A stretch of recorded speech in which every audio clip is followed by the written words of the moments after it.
বন্ধুরা, আজকে শর্ট ভিডিওতে বলবো ক্যালাঞ্চো গাছের পরিচর্যা। শীতের আরও একটি জনপ্রিয় ফুল হলো এই ক্যালাঞ্চো। ক্যালাঞ্চো বিভিন্ন কালারের পাওয়া যায়। ক্যালাঞ্চো ডাবল পেটাল এবং সিঙ্গেল পেটাল দুই ধরনের পাওয়া যায়। যদি তোমাদের বাগানে এই ক্যালাঞ্চো গাছ না থাকে তাহলে নার্সারি থেকে এই ক্যালাঞ্চো গাছের চারা কিনে এনে প্রতিস্থাপন করো। এখন কিন্তু ফুল সহ এই গাছের চারা পাওয়া যায়। তো আজকের এই ভিডিওতে বলবো এই ক্যালাঞ্চো গাছের এই শীতকালে কিভাবে খাবার প্রয়োগ করতে হবে, কোন খাবার প্রয়োগ করলে ক্যালাঞ্চো গাছ থেকে আমরা প্রচুর পরিমাণে ফুল পাবো। ক্যালাঞ্চো গাছ যদি তোমাদের বাগানে পুরনো গাছ থেকে থাকে তাহলে সেই গাছের কিন্তু এই সময় রিপোর্টিং করতে হবে। আরও আগে করলে ভালো হতো, তো এখনও তোমরা কিন্তু রিপোর্টিং করতে পারো। তো সামনেই যে গাছগুলো দেখতে পাচ্ছ এগুলো কিন্তু দেশি ভ্যারাইটির ক্যালাঞ্চো। এই সময় দেশি ভ্যারাইটির ক্যালাঞ্চোতে কিন্তু কুঁড়ি চলে এসেছে। দেশি ক্যালাঞ্চো গাছে কিন্তু খুব একটা পরিচর্যা করার প্রয়োজন হয় না, এমনিতেই এই গাছে প্রচুর পরিমাণে কুঁড়ি আসে। দেশি ক্যালাঞ্চো গাছে কিন্তু খুব একটা পরিচর্যা করতে হয় না, তবে হাইব্রিড ক্যালাঞ্চো গাছে কিন্তু পরিচর্যা করতে হয়। সারা বছর এই গাছে ফাঙ্গিসাইড স্প্রে করতে হয়। বর্ষাকালে বৃষ্টির জল থেকে একটু বাঁচিয়ে রাখতে হয়, তা না হলে কিন্তু এই গাছে ফাঙ্গাস অ্যাটাক করে এবং সম্পূর্ণ গাছ ধীরে ধীরে পচে মারা যায়। তো এই সময় যদি তোমাদের বাগানে মাদার গাছ থেকে থাকে ক্যালাঞ্চো গাছের, তাহলে প্রত্যেকটা ডাল থেকে বালিতে প্রতিস্থাপন করে চারা তৈরি করে নতুন করে প্রতিস্থাপন করো। তো এবার দেখাচ্ছি যে কি খাবার এই সময় প্রয়োগ করতে হবে। প্রথমে দেখো, এটা হলো ভার্মি কম্পোস্ট।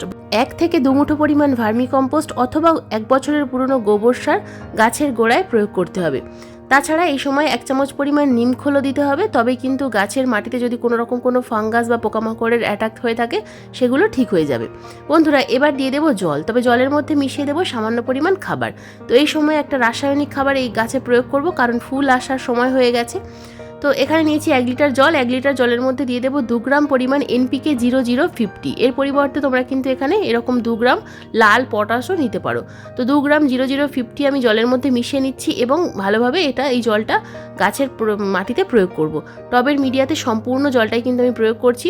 যতটুকু পরিমাণ প্রয়োজন ঠিক ততটুকুই কিন্তু জল প্রয়োগ করতে হবে। তো এটা কিন্তু তোমরা 10 দিন অন্তর অন্তর বা 15 দিন অন্তর অন্তর প্রয়োগ করবে, তাহলে দেখবে তোমাদের ক্যালাঞ্চো গাছে কিন্তু প্রচুর পরিমাণে কুঁড়ি আসবে এবং ফুলে ভরে যাবে।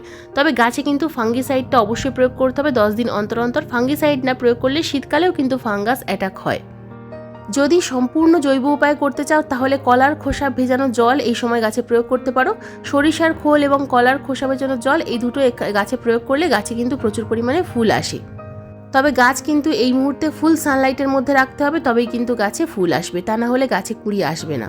শীতকালে এইটুকু পরিচর্যা করলেই কিন্তু ক্যালাঞ্চো গাছ ভরে যাবে প্রচুর পরিমাণে ফুলে। ভিডিওটি সম্পূর্ণ মনোযোগ দিয়ে দেখার জন্য তোমাদের সবাইকে জানাই অসংখ্য অসংখ্য ধন্যবাদ।